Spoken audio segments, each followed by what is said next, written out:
നമസ്കാരം. മലയാളനാദത്തിലേക്ക് എല്ലാവർക്കും സ്വാഗതം. നമ്മളിന്ന് അധ്യയന മാധ്യമം മാതൃഭാഷയാകണം എന്ന പാഠഭാഗത്തിലെ ചോദ്യങ്ങളും അവയുടെ ഉത്തരങ്ങളുമാണ് ചർച്ച ചെയ്യുന്നത്. അധ്യയന മാധ്യമം വിദേശ ഭാഷയായാലുള്ള ദോഷങ്ങൾ എന്തെല്ലാം? വിദേശ ഭാഷയിലുള്ള അധ്യയനം കുട്ടികളുടെ തലച്ചോറിനെ ക്ഷീണിപ്പിക്കുന്നു. കുട്ടികളിൽ അമിത ഭാരം ചുമത്തുന്നു. അനുകരണശീലം മാത്രമുള്ളവരാക്കി അവരെ മാറ്റുന്നു. സ്വന്തമായി ചിന്തിക്കാനും പ്രവർത്തിക്കാനുമുള്ള ശേഷി നഷ്ടപ്പെടുത്തുന്നു. ലഭിച്ച അറിവിനെ മറ്റുള്ളവർക്ക് പകർന്നു കൊടുക്കാൻ ഇവർക്ക് സാധിക്കാതെ വരുന്നു. ചിന്തകളെ മറ്റുള്ളവരിലേക്ക് എത്തിക്കാൻ സാധിക്കാതെ ആത്മവിശ്വാസമില്ലാത്തവരായി കുട്ടികൾ മാറുന്നു. വിദേശ സംസ്കാരം, ഭാഷ എന്നിവ കുട്ടികളിൽ വളർന്നു വരുന്നത് കാരണം സ്വന്തം മാതൃഭാഷയും സംസ്കാരവും ഇവർ മറക്കുന്നു. അവയ്ക്ക് വേണ്ടത്ര പ്രാധാന്യം കൊടുക്കാതെയാവുന്നു. സ്വന്തം നാട്ടിൽ പ്രായോഗിക വശങ്ങളിലെല്ലാം കുട്ടികളെ വിദേശികളെ പോലെയാക്കി മാറ്റുന്നു. വിദേശ ഭാഷയിലൂടെയുള്ള ബോധനം നാട്ടുഭാഷയുടെ വളർച്ചയെ തടസ്സപ്പെടുത്തുന്നു. നാട്ടുഭാഷയുടെ പ്രാധാന്യം നഷ്ടപ്പെടുത്തുന്നു. കുട്ടികളുടെ ജന്മാവകാശത്തെ ഇത്തരം വിദ്യാഭ്യാസ രീതി നഷ്ടപ്പെടുത്തുന്നു. നൈസർഗികമായ സിദ്ധികളുടെ വേഗത്തിലുള്ള വളർച്ചയെ തടസ്സപ്പെടുത്തുന്നു. അന്ധമായ പാശ്ചാത്യാനുകരണം കുട്ടികളിൽ വളരുന്നു. വിദേശ ഭാഷ സ്വന്തം വീട്ടിൽ കുട്ടികളെ അപരിചിതരാക്കി മാറ്റുന്നു. പഠനം സാധാരണക്കാർക്ക് അന്യമായി മാറുന്നു. കുട്ടികളെ നിർവീര്യരാക്കി മാറ്റുന്നു. വിദേശ ഭാഷകളിലെ അമൂല്യമായ അറിവുകളെ നമുക്ക് ലഭിക്കാൻ ഗാന്ധിജി പറയുന്ന മാർഗമെന്താണ്? ലോകത്തിലെ വിവിധ ഭാഷകളിൽ നിന്ന് മികച്ചത് തിരഞ്ഞെടുത്ത് പഠിക്കാൻ തയ്യാറായവർ അവ പഠിച്ച ശേഷം അവയെ നാട്ടുഭാഷയിലേക്ക് വിവർത്തനം ചെയ്യുക. നമ്മുടെ കുട്ടികൾ ആ വിവർത്തനങ്ങൾ പഠിച്ച് അറിവുകൾ നേടാമെന്ന് ഗാന്ധിജി അഭിപ്രായപ്പെടുന്നു. തന്നിഷ്ടം പോലെ പ്രവർത്തിക്കുന്ന അധികാരി. ഇതിൻ്റെ ഒറ്റ പദമെന്ത്? സ്വേച്ഛാധിപതി. അവിളംബിത നിവാരണം എന്നതിൻ്റെ അർത്ഥമെന്ത്? കാലതാമസം കൂടാതെയുള്ള ഒഴിവാക്കൽ. സ്ഥാനനഷ്ടം സംഭവിച്ചത് എന്നതിൻ്റെ ഒറ്റ പദം എന്താണ്? സ്ഥാനഭ്രഷ്ടം. കരഗതം. ഈ പദത്തിൻ്റെ അർത്ഥമെന്ത്? കയ്യിൽ വന്നു ചേർന്ന. തൻ്റെ ഇംഗ്ലീഷ് സ്നേഹത്തിന് തെളിവായി ഗാന്ധിജി ചൂണ്ടിക്കാണിക്കുന്ന പ്രസിദ്ധീകരണം ഏതാണ്? ഹരിജൻ. അവിളംബിത നിവാരണം ആവശ്യമായ ഒരു ദോഷമാണിത്. ഏത്? വിദേശ ഭാഷയിലൂടെ കുട്ടികളെ പഠിപ്പിക്കുന്നത്. തങ്ങളുടേതല്ലാത്ത ഭാഷയിൽ ബോധനം സ്വീകരിക്കുന്ന കുട്ടികൾ ആത്മഹത്യയാണ് ചെയ്യുന്നത് എന്ന് ഗാന്ധിജി പറയാൻ കാരണമെന്ത്? കുട്ടികൾക്കെല്ലാം സ്വതന്ത്രമായ ചിന്തയ്ക്കും കേൾവിക്കും പ്രവർത്തനത്തിനുമുള്ള അവകാശം ജന്മനാ ലഭിക്കുന്നതാണ്. മറ്റുള്ള ഭാഷയിൽ ബോധനം സ്വീകരിക്കുന്നതിലൂടെ കുട്ടികളുടെ ഈ ജന്മാവകാശം നഷ്ടമാകുന്നു. സ്വതന്ത്രമായി ചിന്തിക്കാനും പറയാനും പ്രവർത്തിക്കാനുമുള്ള സ്വാതന്ത്ര്യം ഇല്ലാതാകുന്നു. അവരുടെ മേൽ അനർഹമായ ഭാരം ചുമത്തുന്നു. നൈസർഗികമായി കുട്ടികൾക്ക് ലഭിക്കുന്ന സിദ്ധികളെ അല്ലെങ്കിൽ കഴിവുകളെ നശിപ്പിച്ച് അവരുടെ വളർച്ച മുരടിപ്പിക്കുന്നു. സ്വന്തം വീട്ടിൽ ഒറ്റപ്പെടുത്തുന്നു. തങ്ങളുടേതല്ലാത്ത ഭാഷയിൽ വിദ്യാഭ്യാസം നേടുന്ന കുട്ടി ആത്മഹത്യയാണ് ചെയ്യുന്നത് എന്നും ഇങ്ങനെയുള്ള വിദേശ ഭാഷാ പഠനത്തെ സർവപ്രധാനമായ ദേശീയ ദുരന്തമായും ഗാന്ധിജി കണക്കാക്കുന്നു. സർവപ്രധാനമായ ഒരു ദേശീയ ദുരന്തമായി ഗാന്ധിജി കണക്കാക്കുന്നത് എന്താണ്? വിദേശ ഭാഷയിലുള്ള പഠനത്തെ. വിഗ്രഹിക്കുക. ഹൃദയാന്തർഭാഗം. ഹൃദയത്തിൻ്റെ അന്തർഭാഗം. അനർഘനിധികൾ. അനർഘമായ നിധികൾ.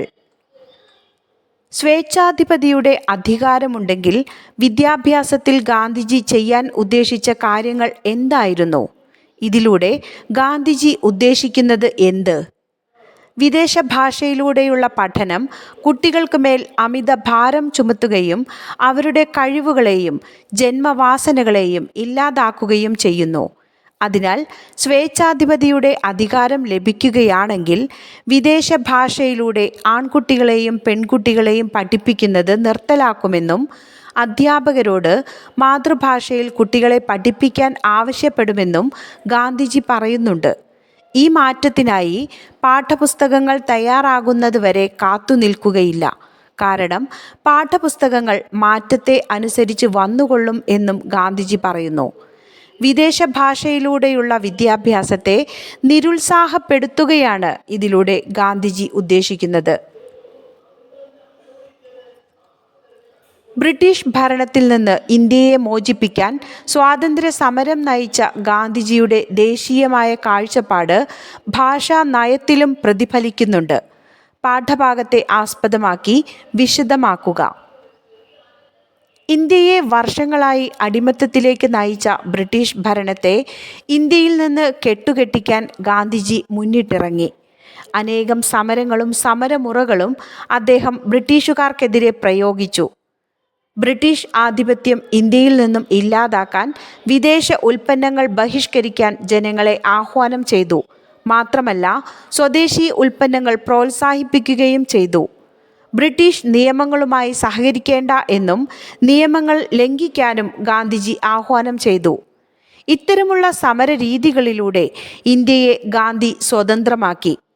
ബ്രിട്ടീഷ് ഭരണത്തിൻ്റെ ഫലമായി ഇംഗ്ലീഷ് ഭാഷയ്ക്ക് ഇന്ത്യയിൽ വളരെയധികം പ്രചാരം ലഭിച്ചിരുന്നു. അതിനനുസരിച്ച വിദ്യാഭ്യാസ രീതിയും ഇന്ത്യയിൽ വ്യാപകമായി. അദ്ദേഹത്തിൻ്റെ ഈ ദേശീയമായ കാഴ്ചപ്പാട് ഭാഷയിലും വിദ്യാഭ്യാസത്തിലും പ്രതിഫലിക്കുന്നതായി പാഠഭാഗത്തിൽ നിന്നും മനസ്സിലാക്കാം. വിദേശ ഭാഷയിലൂടെയുള്ള വിദ്യാഭ്യാസം കുട്ടികളുടെ ജന്മാവകാശത്തെ തന്നെ ഇല്ലാതാക്കുകയും അവരിൽ ഭാരം ചുമത്തി അവരെ കേവലം അനുകർത്താക്കളാക്കി മാറ്റുകയും ചെയ്തിരിക്കുന്നു. ഇത്തരത്തിലുള്ള വിദ്യാഭ്യാസ രീതി കുട്ടികളുടെ നൈസർഗിക സിദ്ധികളെ അല്ലെങ്കിൽ കഴിവുകളെ തന്നെ ഇല്ലാതാക്കുന്നു. അവരെ ഒറ്റപ്പെടുത്തുകയും വളർച്ച മുരടിപ്പിക്കുകയും ചെയ്യുന്നതിനാൽ ഇത്തരം രീതിയെ ഒരു ദേശീയ ദുരന്തമായി തന്നെ ഗാന്ധിജി കണക്കാക്കുന്നു. വിദേശ ഭാഷയിലൂടെയുള്ള വിദ്യാഭ്യാസത്തിൻ്റെ ദോഷത്തെ എടുത്തുകാട്ടുക മാത്രമല്ല, നാട്ടുഭാഷകളെ സ്ഥാനഭ്രഷ്ടമാക്കിയ ഇംഗ്ലീഷ് ഭാഷയുടെ കടന്നുകയറ്റത്തെ വിദ്യാഭ്യാസത്തിൽ നിന്നും മോചിപ്പിക്കാനുള്ള നിർദ്ദേശങ്ങളും ഗാന്ധിജി മുന്നോട്ട് വയ്ക്കുന്നുണ്ട്. വിദേശ ഭാഷാ പഠനം നേടിയ ഒരു കൂട്ടം ആളുകൾ നമ്മുടെ ഭാഷയിലേക്ക് അവയെ തർജ്ജമ ചെയ്യണം. അതിലൂടെ അറിവുകൾ ഏത് സാധാരണക്കാരനും വേഗത്തിൽ സാധ്യമാകും. മാത്രമല്ല, കോടതികൾ, സംസ്ഥാന നിയമസഭകൾ എന്നിവയിലെ വ്യവഹാര ഭാഷ അവിടുത്തെ പ്രാദേശിക ഭാഷയായിരിക്കണം. കേന്ദ്രത്തിലാകട്ടെ ഹിന്ദുസ്ഥാനി ആധിപത്യം വഹിക്കുകയും വേണം.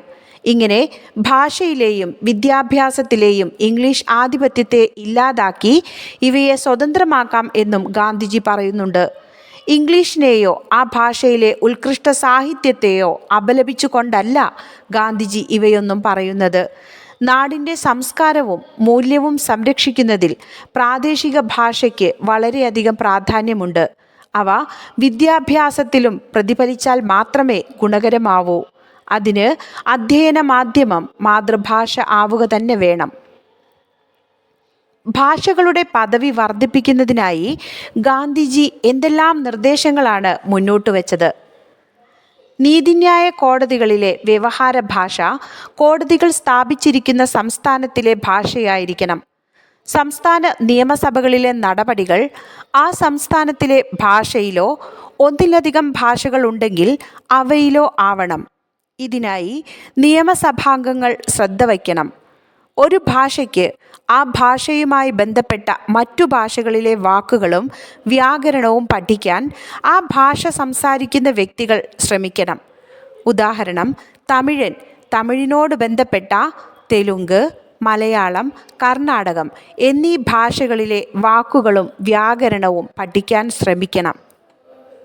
ഇംഗ്ലീഷ് ഭാഷാജ്ഞാനത്തോടുള്ള അമിത താൽപ്പര്യം അന്ധവിശ്വാസമാണെന്ന് ഗാന്ധിജിയുടെ അഭിപ്രായം പരിശോധിക്കുക.